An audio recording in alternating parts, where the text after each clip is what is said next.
Amerika Ukrainaga 90 tonna qurol va o'q-dori avatdi. Amerikaning Ukrainada turishliq 5 elchixonasining bayonotida qaraganda, qurol elib mangan aeroplan Borisov aerodromiga yetib kelgan. Yana bir tarafdan Amerikaning Kiev elchixonasida ishlaydigan xodimlarning oila tavobatlarini tarqoqlashtirishga buyruq tushirilganligi o'tirib qo'yilgan.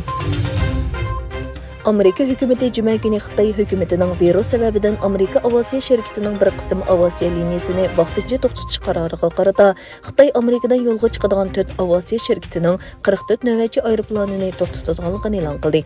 Qatnash ministrligining xabar qilishicha, bu qatimliq to'xtatish vaqti 30 yanvar Xiaomi aviasiya shirkatining Los Angelesdan Xiaomiga uchadigan navbatchi aeroplani bilan boshlanib 29 martgacha davomlashadi ekan.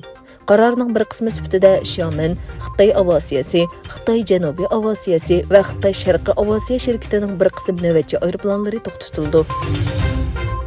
Xabar qilinishicha, 10 fevraldan 20 fevralgacha Rossiya Belorussiya Birlashma Davlatlari orasida ittifoqdoshlar 2022 nomli harbiy manevr elib berildi. Rossiya manevr uchun Belorussiyaga harbiy to'sishni davomlashtirmoqda.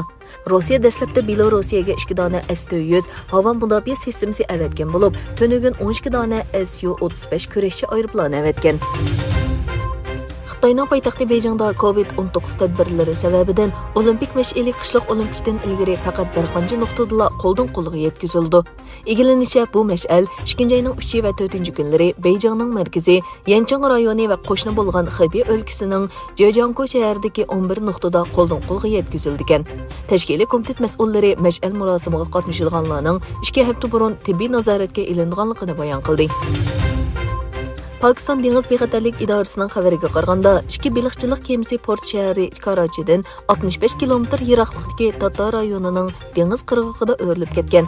Bayonotda kam deganda 8 baliqchining yo'qolib ketganligi bildirildi.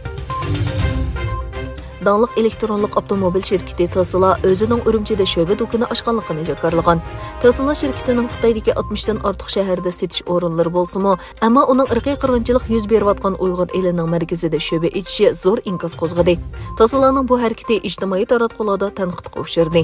Amerika parlamenti qaramog'idagi savdo va tekshirish komitetining rahbarlari Demokratchilar partiyasining a'zosi Bill Pascarell va Erel Belominaver shirkat xo'jayini Moskvaga yozgan xatida mundaq dedi: Biz Xitoyning tutib turish lagerlari va Uyg'urlarning majburiy emgaklash zavodi ichida ko'rgazma zali ochganligidan qattiq qayg'urdik.